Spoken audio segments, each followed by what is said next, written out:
Good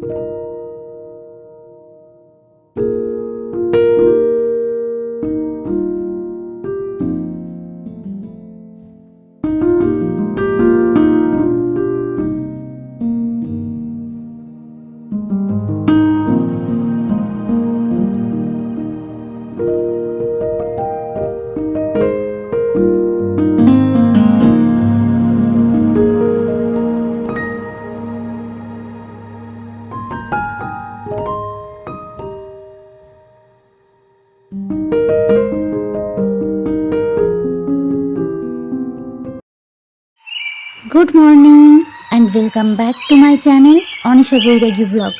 কেমন আছেন সকলে? আশা করছি সকলেই ভালো আছেন। আমিও ভালো আছি।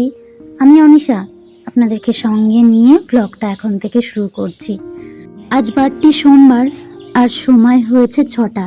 ঘুম থেকে উঠে আগে বাইরেটা পরিষ্কার করে নিয়ে আমার ওই ছানাপোনাদেরকে খেতে দিয়ে নিয়েছি। তারপর এই দিকের কাজগুলো সারছি।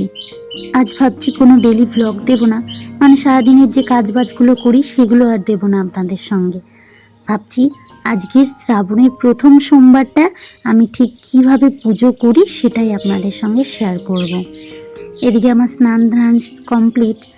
বাবানের পাপা ঢুকেছে। বাবানের পাপা বাজার নিয়ে এসছে, ওকে বলছিলাম বাজারটা দাও আমায়। তো ফার্স্টেই আমাকে হাতে ধরিয়েছিল হচ্ছে মধু, ওর ব্যাগের ভেতর ছিল, ব্যাগের থেকে বের করে মধুটা দিল। আর এখান থেকে বাজারের ব্যাগের থেকে বাজারটা নামিয়ে রেখেছে। 5 রকমের ফল, 5 রকমের মিষ্টি, মধু, ঘি, যা যা বলেছিলাম সমস্তটাই এনে দিয়েছে। ওকে যখনই আমি বলি পুজো করব, ও কখনো বারণ করে না। তবে আমি যখনই বলি এই জিনিসটা লাগবে, ও বলে লাগবেই। আমি বলি হ্যাঁ, ও তখন এনে দেয়, বারণ করে না অবশ্য কিছুতেই। তো এদিকে আমি স্নান হয়ে গেছিলো আগেই, তার আগে জামা কাপড় কেচেছিলাম, সেগুলিকে মেলে দিলাম। আর এখানে কিছু বাসন বের করেছি, বাসনগুলো ধুয়ে নিচ্ছি। যেহেতু আমি মন্দিরে পুজো করতে যাব, বাসনগুলো তো লাগবেই। আর সঙ্গে আমার ঘরের বাসনই বেশি, এখানে মন্দিরে কয়েকটা বাসনই লাগবে, ধরুন একটা প্লেট হলেই হয়ে যায় প্রায়। সেই সমস্ত বাসনগুলো আমি এখানে ধুয়ে নিচ্ছি। আর আমি কিন্তু কাঁসা পিতলের বাসনগুলো ব্যবহার করতে বেশি পছন্দ করি জানেন, ঠাকুরের ক্ষেত্রে বিশেষ করে। ইচ্ছে আছে ঠাকুরকে যে প্লেটগুলোতে খেতে দিই সেটাও আমি একদিন কাঁসার কিনবো। যেদিন ভগবান দেবেন সেদিন অবশ্যই হবে, যেদিন আমি ভগবানের জন্য পারবো সেদিন হবে। এদিকে বাসনগুলো ধোয়া কমপ্লিট। তো আমি এখানে প্রদীপ, তারপর ধূপদানি সমস্ত কিছু ধুয়ে নিয়েছিলাম ভালো করে। এবার বাসনগুলো নিয়ে ঘরে যাব। এই দেখুন আমার নতুন জবা গাছটিতে এই কালারের জবা ফুটেছে, পুরো বজরংবলীর গায়ের কালার। ক্যামেরায় একটু ডিপ ডিপ দেখাচ্ছে, তবে বজরংবলীর কাছে এটা বসালে বা বজরংবলীর যে সিঁদুরটা হয় ওর সাইডে রাখলে বুঝতে পারবো যে পুরো একই সেম কালার। প্রথমে দেখেই আমি ভেবেছিলাম ঘুম থেকে উঠে যেটা আমি বজরংবলীকেই দেব।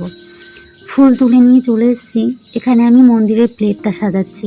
যা যা প্রয়োজন, প্রথমে দুধ, গঙ্গা জল, চন্দন মাখানো বেলপাতা, তারপর এখানে আমি অশ্বত নিয়ে নিলাম, অখণ্ডিত অশ্বত।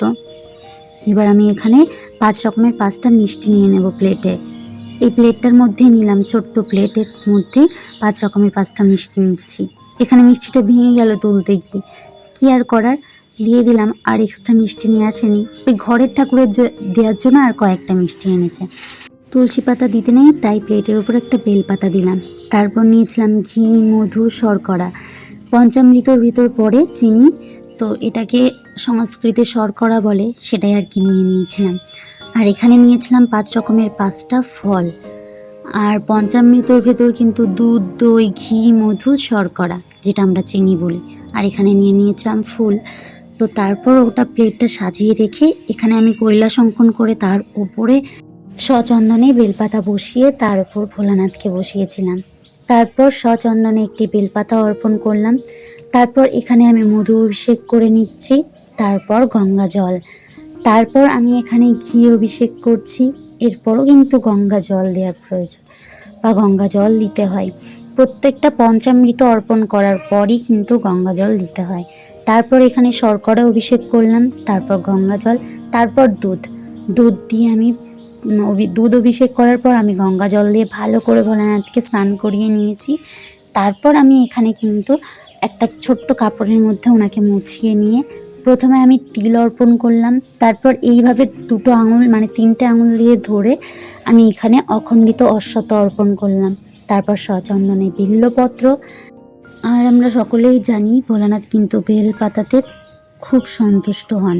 সামান্য একটা বেলপাতাতেই কিন্তু ভোলানাথ সন্তুষ্ট। আর একটু যদি ওনাকে জল অভিষেক করা যায়, কিছুও যদি না পাও, শুধু তোমার জল আর বেলপাতা দিলেই উনি সন্তুষ্ট। যেমন শান্ত তেমনই কিন্তু উনি তাণ্ডব করতেও পারেন, সেটা আমরা সবাই জানি। এখানে আমি মানে ঘরে যে প্রসাদটা হবে সেই প্রসাদটা বানিয়ে নিচ্ছি। আমি মন্দিরে গোটা ফলই দিয়েছি, গোটা ফল আর মিষ্টি। আর এখানে আমি ফলগুলো বানিয়ে দিচ্ছি। একটা করে মিষ্টি দিয়েছিলাম আর খেজুর দিয়েছিলাম। তারপর এখানে একটি অ্যাপেল কেটে আমি প্রত্যেকের থালায় দিয়ে দিচ্ছি। মা বলতো ঘরের ঠাকুরকে সন্তুষ্ট না করে বাইরে জাঁকজমক করে পুজো করতে যাওয়ার কোনো মানেই হয় না। আর আমি বাইরে ফল মিষ্টি নিয়ে যাব আর ঘরের ঠাকুরকে আমি শুধু নকুলদানা বা বাতাসা দিয়ে পুজো দেবো, সেটা তো পারি না। তাই বাবানের পাপাও মিষ্টি নিয়ে এসেছিলো আর ফলও এনেছিল বেশি করে, সেগুলো আমি এখানে দিয়ে দিয়েছি। আর রাধা মাধবের প্লেটে আমি তুলসী পাতা দিয়েছিলাম আর মা তারার প্লেটে। ভোলানাথ আর মা লক্ষ্মী যেহেতু পছন্দ করেন না তাই আর দিইনি। আর এখানে আমি ভুলে গেছিলাম ওনার প্লেটে মানে ভোলানাথের প্লেটে একটি বেলপাতা দেওয়ার প্রয়োজন ছিল, সেটা আমার পরে এডিটিং করতে গিয়ে খেয়াল পড়লো। তারপর এখানে আমি একটি কর্পূর জ্বালিয়ে একটু আরতি করে নিচ্ছিলাম। আর যেহেতু ঘরে আমি ধুনো কাপ জ্বালিয়েছিলাম, পুরো ধোয়া হয়ে গেছিলো, মানে বোঝা যাচ্ছিল না। প্রথমে আমি বুঝতে পারিনি কারণ ক্যামেরাটা অনই ছিল আর আমি এদিকে পুজোগুলো সারছিলাম, তাই আমি খেয়াল করিনি। এদিকে ভোলানাথকে গুছিয়ে বসিয়ে দিয়েছিলাম আসনে, সবাইকে ফুল অর্পণ করলাম। তারপর আমার পুজোটা কমপ্লিট করলাম নিজের মতন করে। তারপর চলে এসেছিলাম মন্দিরে এসে এখানে সবাই সকলের কাজগুলো করছে।